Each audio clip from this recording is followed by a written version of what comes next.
once, I do it again. Add it up, bankroll, euro, peso. Alright everybody, so I am back. Sorry I took a day or two off there. I don't know if you're going to be getting this video Tuesday or Wednesday morning. Hopefully Tuesday evening you'll be getting this video. Needed to take just a little bit of time off after that last video that I did. I kind of got a little heated, you might say, just a little ticked off, and here we go again, round 2. Just expect that. The news that's coming out is supposed to throw you off. It's supposed to, well, typically this kind of news that comes out here is supposed to, I actually think, make people feel better. Not so much for those of us that have an understanding of what's going on. So check this out. Yeah, dramatic pause. Jamie Dimon says JP Morgan is hoarding cash because very good chance inflation is here to stay. Now, this isn't the only big bank saying this. We've got quite a couple of banks coming out and saying this. So most people would be thinking, what? You know, I get it. If you're reading this just from the surface level, or, you know, you only saw the headline to this, you're thinking to yourself, well, this is stupid. You don't hoard cash during inflation. Well, let me come and show you some things and kind of show you why I'm a little ticked off at this. So the biggest U.S. bank by assets has positioned itself to benefit from rising interest rates. First red flag. Time out. Can we get some flags on the field here? Let's start to break this down. They continue to say which will let it buy higher yielding assets. Huh. All right. So it goes on to say we have a lot of cash and capability, and we're going to be very patient because I think you have a very good chance inflation will be more than transitory. Well, at least you get a little bit of truth here, right? And if we go a little bit further, their balance sheet has $500 billion in cash. They are sitting on $500 billion in cash. And that's not for no reason, folks. Oh, so they've been stockpiling more and more cash, waiting for opportunities to invest at higher rates. Oh, wait. What is that?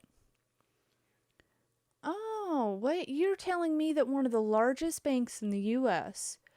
is waiting, they're stockpiling cash so they can make investments when interest rates hike. Hello? Okay, red flags. You see them on the field here. You know, a lot of us will tell you, you know, the Fed is not in a position to raise interest rates. Well, guess what? There's the other side of the coin to that, too.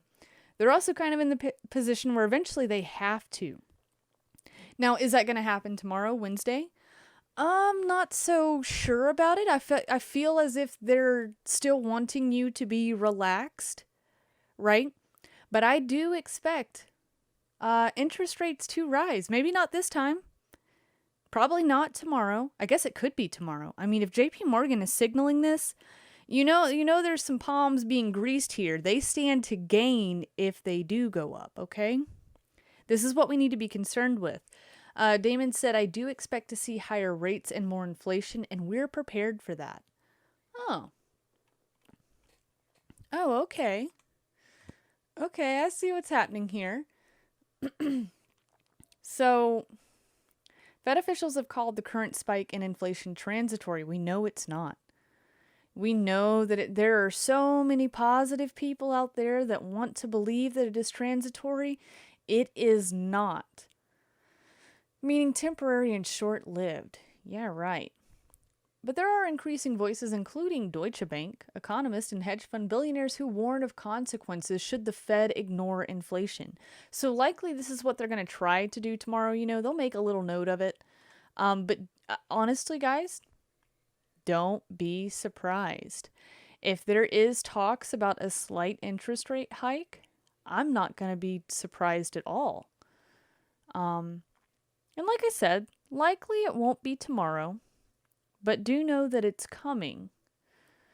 So he also thinks that higher inflation may be lasting and the Fed may be forced to hike rates earlier than expected.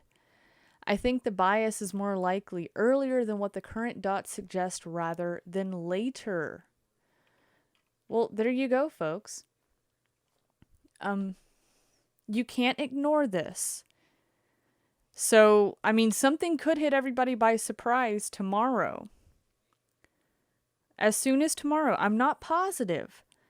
But I am concerned about, because the last video that I did, remember, BlackRock and JP Morgan, oh, they're buying up entire subdivisions, guys. And not for pennies on the dollar. They're willing to pay up for it.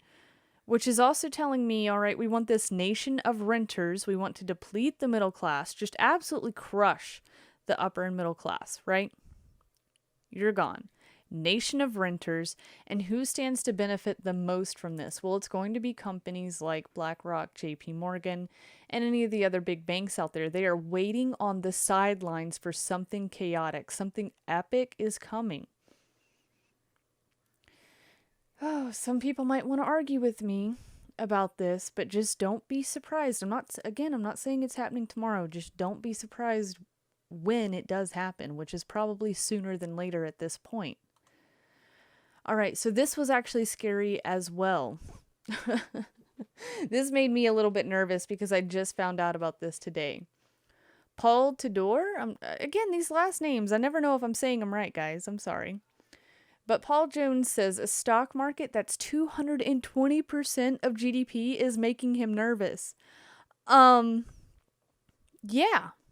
Yeah, I'd be a little nervous too. All right. Let me make sure that this is okay for you guys on the screen here. Sorry about that. All right. So he warned, he's a little bit uneasy about this, right? And warned that Federal Reserve could be adding to financial instability with aggressive policy stance. Do you think? Wait, do we actually need a billionaire investor, a hedge fund trader to tell us this? I guess some people do. And what's sad is those people that need them to tell them this, they don't want to listen to it. They want to think that everything is going to be okay. The hedge fund veteran told CNBC's Andrew Ross Sorkin on Squawk Box that the stock market appeared richly valued relative to the broader economy, comparing it to the top of previous market cycles before significant corrections in recent decades. Wow. I get nervous from a financial instability standpoint when the stock market is 220% of GDP. I get nervous when I know that number was 45% higher than the 2000 bubble, and I know it's 90% higher than the 2007 top, Jones said. That's insane. That is scary. When people are telling you we are headed for the greatest depression you've ever seen, when all of this starts coming together, you understand why, right? And even if on paper, let's say the stock market does continue to look good and housing continues to look good and sales and retail continue to look good. Maybe not sales and retail. I guess we're waiting for that UBI, right? They're kind of slowly bringing it in already.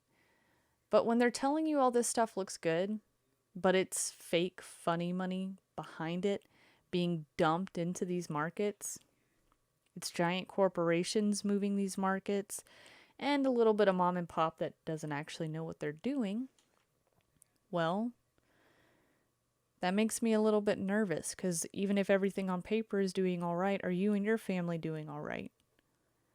Are you going to be doing, if you were to lose your job tomorrow, do you have what you need to, make it, let's bare minimum 3 months. Do you have 3 months worth of extra food? Do you have 3 months worth of mortgage payments, car payments, insurance, a little extra money for gas? All of this starts to add up, guys. A lot of people are going to be caught off guard when this comes crashing down. It goes on to say it's a basic top-level way of highlighting how stock prices could be out of whack with reality. Yeah. Let me think here. I think it's been out of whack since the recession.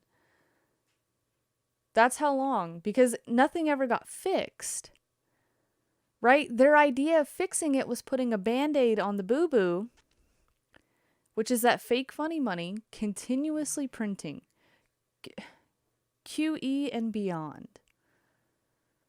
But we can't do this forever. So this is why the Fed is in a position where interest rates will have to rise. They will. Maybe not tomorrow. Probably not tomorrow, but it will happen. This says the stock market fell sharply when the pandemic first hit Europe and the United States last year, but dramatic responses from the Federal Reserve and elected officials on the fiscal policy side helped stocks rebound quickly. They're telling you in your face, they fixed it. They came in to be the hero. But what does this mean? Because, I don't know, I went to school and I think you guys did too. The higher something climbs, the harder it's going to fall, right? The bigger the problem, the harder it comes down. How long can they keep this kind of zombie economy going? Jones was critical of the central bank throughout the interview and said investors should bet heavy on inflation plays if the Fed doesn't change its mind about raising prices at its meeting later this week. So that is the end of this article. Let's jump to the next one real quick. All right, so here's a complete trader playbook for every outcome from the key Fed meeting. Honestly, guys, this just made me sick. I don't want to read everything to you, but we'll read a little bit. This is Bank of America's inflation plays. Can you guys see this? Disney is at the top. This is the inflation play. You got Nvidia, Home Depot, ExxonMobil, Nike, PepsiCo, Broadcom. What's the rest of these here? Thermo Fisher, Texas Instruments, and Danaher Healthcare? I don't think I would make any of these my inflation plays, to be honest. I mean, yeah, they'll play out for a little bit. It'll be okay for a little bit, but like normal Americans, unless you keep this stimulus coming in, you can't afford these things. The two things that I might pick out of it, like if I had a gun to my head and you had to choose, maybe Home Depot and ExxonMobil.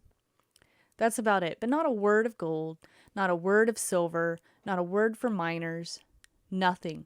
No commodities, nothing.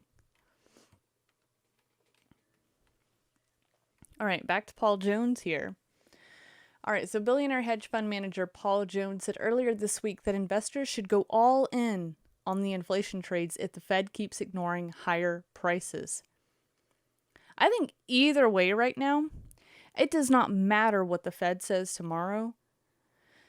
You should be on the regular buying gold and silver. On the regular.